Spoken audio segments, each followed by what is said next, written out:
ದಕ್ಷಿಣ ಕನ್ನಡ ಜಿಲ್ಲೆಯ ಬಂಟ್ವಾಳ ಮೂಲದ ಯುವಕನೋರ್ವ ವಿದೇಶದಲ್ಲಿ ನಡೆದ ರಸ್ತೆ ಅಪಘಾತದಲ್ಲಿ ಮೃತಪಟ್ಟ ಘಟನೆ ನಡೆದಿದೆ.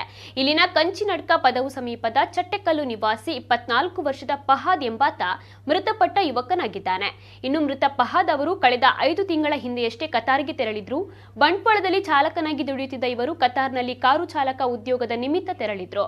ಸೌದಿ ಅರೇಬಿಯಾದ ಕುಟುಂಬವೊಂದರ ಕಾರು ಚಾಲಕನಾಗಿ ಕೆಲಸಕ್ಕೆ ಸೇರಿದ ಇವರು ಬುಧವಾರ ನಡೆದ ಕಾರು ಅಪಘಾತದಲ್ಲಿ ಮೃತಪಟ್ಟಿದ್ದಾರೆ. ಬಡ ಕುಟುಂಬದಲ್ಲಿ ಫಯಾದ್ ಅವರು ತಂದೆ ಕೂಡ ಟಿಪ್ಪರ್ ಚಾಲಕರಾಗಿ ದುಡಿದು ಜೀವನವನ್ನ ಸಾಗಿಸ್ತಾ ಇದ್ರು. ಮೃತರು ತಂದೆ, ತಾಯಿ ಹಾಗೂ ಒಬ್ಬ ತಮ್ಮ ಮತ್ತು ಅಪಾರ ಬಂಧು ಬಳಗವನ್ನ ಅಗಲಿದ್ದಾರೆ.